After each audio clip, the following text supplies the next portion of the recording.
नमस्कार दोस्तों, एक बार फिर से आपका मेरे YouTube चैनल में बहुत बहुत स्वागत है। और वीडियो शुरू करने से पहले चैनल को लाइक और सब्सक्राइब ज़रूर कर दीजिए। आज का जो हमारा इस वीडियो का टॉपिक होने वाला है, तो वो हम आज बात करने वाले हैं कॉमन मिस्टेक्स इन इंग्लिश।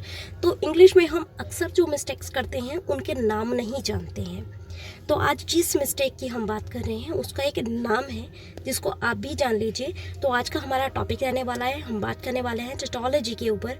अब ये होती क्या है, इसके लिए जो भी जिसको पता है तो बहुत अच्छी बात है, जिसको नहीं पता है तो उसके लिए ये वीडियो है। टेटोलॉजी में हम लोग क्या करते हैं, तो आइए जान लेते हैं सबसे पहले इसका मीनिंग।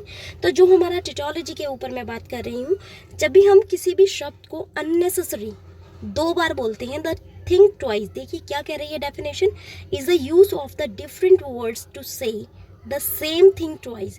इट मीन्स एक चीज़ को जब हम दो बार बोलते हैं तो इन द सेम स्टेटमेंट, इसमें जो कंडीशन है वो चीज़ को ध्यान रखिए कि हम किसी भी चीज़ को, टेटोलॉजी वो होती है जब हम एक ही सेंटेंस में किसी चीज़ को दो बार दोहराते हैं एक ही स्टेटमेंट में, और वहाँ पर वो अननेसेसरी होती है। इट मीन्स वहाँ पर उसकी ज़रूरत नहीं होती। तो देख लेते हैं, यहाँ पर एक छोटा सा एग्जाम्पल दिया हुआ है, the money should be adequate enough. इन दोनों का, एडिक्वेट का मीनिंग और एनफ का मीनिंग दोनों का सेम होता है। तो एनफ एंड अननेसेसरी यहाँ पर यूज़ हुआ है। अगर अभी भी आपको थोड़ा सा यहाँ कन्फ्यूजन है तो थोड़ा सा और आगे चलते हैं, जिससे कि आपको अच्छे से पता चल जाएगा कि what is the meaning of tautology. यहाँ पर देखिए some example. The first one is we are meeting at 10 AM 2 hours before noon. तो यहाँ पर आप देख सकते हैं, यहाँ पर जो यूज़ हुआ है 10 AM का, मीन्स 2 hours बिफोर नून। ऑब्वियसली मैं यहाँ 10 AM बोल चुकी हूँ, तो इसके लिए मुझे सेकेंड टाइम ये बताने की ज़रूरत नहीं है कि मुझे 2 घंटे पहले, नून से 2 घंटे पहले ये ऐड करने की ज़रूरत बिल्कुल भी नहीं है। तो 2 hours before Noon is a useless. जो सेकंड फ्रेज मैंने यूज़ किया है ये यूजलेस है, इसलिए ये एक टेटोलॉजी का एग्जाम्पल है। तो हम उस चीज़ को यूज़ अगर नहीं भी करें तो चलेगा। और एग्जाम्पल देख लेते हैं। द एग्जाम्पल नंबर 2 में आप देख सकते हैं, bad writing is a writing that lacks the qualities of good writing. I think अगर मैं इसको देखूँ, या अगर मैंने बैड राइटिंग यहाँ पर बोल दिया है, तो ये तो बिल्कुल अननेसेसरी हो जाता है कि मैं किसी भी चीज़ को ये बताऊँ। बैड राइटिंग का मीनिंग ही यही है, that lacks the qualities of good writing. तो यहाँ पर आप उस चीज़ को, अगर आप भी ये गलती करते हैं तो नेक्स्ट टाइम अगर आप एडवांस स्पीकर बनना चाहते हैं तो ये गलतियाँ बिल्कुल नहीं करेंगे। नेक्स्ट देखिए, एग्जाम्पल नंबर 3 मैंने यहाँ पर लिया है, in my opinion they are the best, better than all the other ones. Simply यहाँ अगेन मैं बता रही हूँ, अगर मैंने बेस्ट का यूज़ कर चुकी हूँ तो मुझे यहाँ ज़रूरत नहीं है किसी को ये बताने की बेटर देन ऑल। तो यहाँ पर फिर से मैंने वही मिस्टेक किया है। लेकिन यहाँ पर अभी भी ऐसा हो सकता है कि कुछ लोगों को अभी भी समझ में नहीं आया हो कि नहीं, हम तो ऐसा कभी नहीं करते और कभी ऐसा नहीं बोलते। तो अभी आपको बिल्कुल समझ में आने वाला है नेक्स्ट स्लाइड के साथ। ये देखिए, यहाँ पर मैं कुछ कॉमन जो एक्सप्रेशंस हैं उनको आपको दिखाने वाली हूँ, जिससे आपको पता चल जाएगा कि एक्चुअल में हम मिस्टेक्स कहाँ करते हैं। सबसे पहला है, मैंने बहुत लोगों के मुंह से सुना है, in my opinion I think. In my opinion और आई थिंक दोनों का मीनिंग सेम होता है, जस्ट फिलर्स के तौर पर और नर्वस होने की वजह से हम इन दोनों का एक साथ यूज़ कर जाते हैं। तो यहाँ पर हम बिल्कुल गलत कर रहे होते हैं। नेक्स्ट टाइम अगर आप यही करते हैं तो आपको नहीं करना है। दोनों का मीनिंग सेम होता है, तो अगर आप इन दोनों का एक साथ एक स्टेटमेंट में यूज़ कर रहे हैं तो ये गलत। सेकेंड वन है प्लीज़ RSVP। आपको शायद अभी याद नहीं आ रहा होगा कि आपने कहाँ देखा है, लेकिन कभी अगर कोई कार्ड आपने इंग्लिश में देखा हो, जो शादी के कार्ड होते हैं वहाँ पर ये लिखा होता है। और इसका मीनिंग क्या होता है शायद कोई नहीं जानता, लेकिन ये एक फ्रेंच फ्रेज़ है जिसका मीनिंग होता है प्लीज़ रिस्पॉन्ड। इसको जो वो लोग बोलते हैं, तो वो अभी फ्रेंच में ज़्यादा यूज़ नहीं होता फ्रांस में, लेकिन ये बहुत ज़्यादा कहाँ यूज़ होता है, अदर कंट्रीज़ में ज़्यादा होता है। इसको जो बोलते हैं, इसका फुल फॉर्म होता है, एक एब्रीविएशंस होता है जो शादी के कार्ड्स पे बहुत, या फिर इनविटेशंस कार्ड पर बहुत ज़्यादा इस्तेमाल किया जाता है, रिस्पॉन्सिल वॉज अ प्ले। तो यहाँ पर जब हम इसकी बात इनकी बात करते हैं, इसका प्रोनाउंसिएशन थोड़ा डिफरेंट होता है वहाँ पर।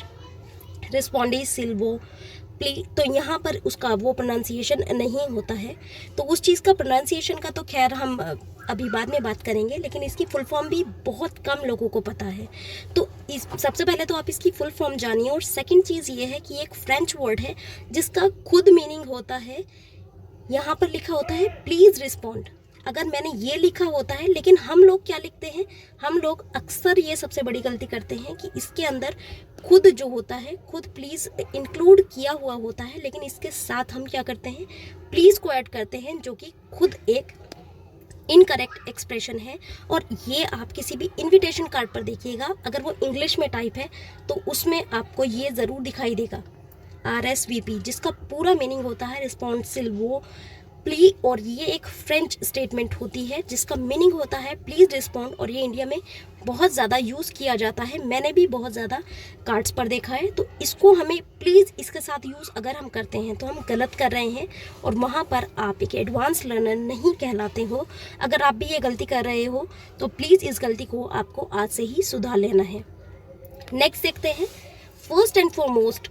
यहाँ पर टी में लगाना जो है ये गायब हो चुका है स्लाइड से, थोड़ा सा बाहर निकल गया है।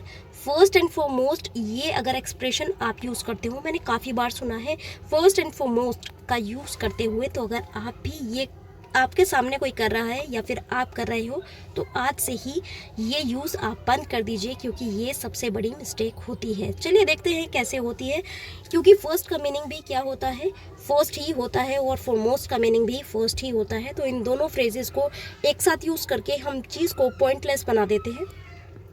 पॉइंटलेस नहीं, हम कभी कभी टेटोलॉजी का जो यूज़ करते हैं, टेटोलॉजी का यूज़ इसलिए किया जाता है क्योंकि हम अपनी बात को एम्फसाइज करना चाहते हैं, प्रेशर देकर बोलना चाहते हैं कि एक्चुअल में मैं ये कहने वाली हूँ, first and foremost I want this thing. तो मैं यहाँ पर ये कहना चाह रही हूँ कि मुझे कैसे भी वो चीज़, मतलब सबसे पहले वो चीज़ चाहिए। तो यहाँ पर जब भी मैं इस चीज़ को दोनों को एक साथ यूज़ करती हूँ तो टोटोलॉजिकल फ्रेजेस इसलिए यूज़ किए जाते हैं क्योंकि हम अपनी बात को जो कहना चाहते हैं वो प्रेशराइज एम्फसाइज करना चाहते हैं। लेकिन हर जगह उस चीज़ का कभी कभी हम फॉर्मल यूज़ करने चलते हैं, तो इसका फॉर्मल यूज़ नहीं करना चाहिए। तो इसलिए मैंने आज ये वीडियो आपके लिए बनाया है। सबसे बड़ा जो हम देखते हैं वो ये देखते हैं AM PM। अगर हम इसकी फुल फॉर्म जाने तो इनकी फुल फॉर्म यहाँ पर लिखी हुई है, anti meridiem and post meridiem, यहाँ पर इसकी फुल फॉर्म होती है। यहाँ पर हम देख लेते हैं कि ये लैटिन वर्ड्स का मीनिंग क्या होता है। इनका ऑटोमेटिकली मीनिंग होता है मॉर्निंग, और यहाँ पर पोस्ट मॉर्निंग अगर हम इंग्लिश में देखें, लेकिन हम अपनी कॉन्वर्सेशंस में 12 AM इन द मॉर्निंग जब हम लगाते हैं तो वहाँ पर हम सबसे ज़्यादा गलत कह रहे होते हैं। 12 AM या फिर 12 PM एट द नून, अगर मैं यहाँ पर एट द नून ऐड करती हूँ तो मैं गलत बोल रही हूँ, क्योंकि अगर मैंने यहाँ पर बोल दिया कि I am talking about the 12 PM, it means automatically that is understood कि I am talking about at the noon. यहाँ पर मैं नून के बारे में बात कर रही हूँ, तो यहाँ पर अगर AM PM के बाद अगर कोई आपसे मॉर्निंग और नून की स्टेटमेंट ऐड करता है तो वो गलत हो जाती है। यहाँ पर देखिए, हम अक्सर लोगों से पूछते हैं, जो गलती करते हैं, हम पूछते हैं कि आपका पिन नंबर क्या है। लेकिन अभी अगर कभी हमने अपनी इस अब्रिविएशन पर ध्यान दिया हो तो इसकी जो फुल फॉर्म होती है पर्सनल आइडेंटिफिकेशन नंबर, तो यहाँ पर नंबर खुद आ चुका है। अगर आप बोलकर देखेंगे कि I want to know your personal identification number, तो ये 2 बार हो जाएगा। अगर आप इसको पिन नंबर ना बोलकर इसकी पूरी फुल फॉर्म बोलते हैं, अगर आप सिर्फ इसको पिन ना बोलकर इसकी पूरी फुल फॉर्म बोलें तो आप खुद महसूस करेंगे कि आप कितनी गलत लैंग्वेज का इस्तेमाल कर रहे हो। ये सबसे मतलब मुझे अमूमन सुनाई देता है कि ATM मशीन नहीं चल रही है, ATM मशीन चल रही है।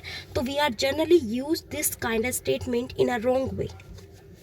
ATM चल रहा है या नहीं, हमें ये पूछना चाहिए ATM इज़ वर्किंग और नॉट, बट हम अक्सर ये पूछते हैं ATM मशीन इज़ वर्किंग और नॉट। इट मीन्स हम यहाँ पर ऑटोमेटिकली मशीन को 2 बार बोल रहे हैं, जो कि अपने आप में गलत हो जाता है। तो अगर आप भी ये गलती कर रहे हो तो वापस से आपको अब ये गलती नहीं करनी है।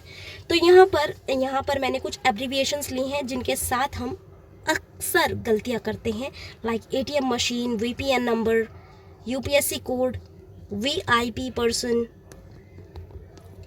तो इस तरीके की गलतियाँ बहुत ज़्यादा की जाती हैं। अब आपको मुझे कमेंट बॉक्स में ये बताना है, जो कि आपकी एक अटेंडेंस भी मार्क हो सकती है, जिस आईडी से आप यूज़ करेंगे वो आप आईडी मुझे बता दीजिएगा।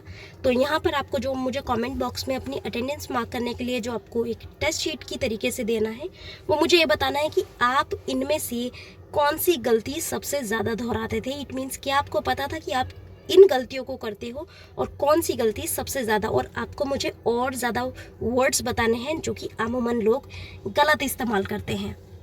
तो जल्दी से कमेंट बॉक्स में कमेंट देना शुरू कर दीजिए। तो thank you for watching this video till the end. We will meet in the next video. Bye bye.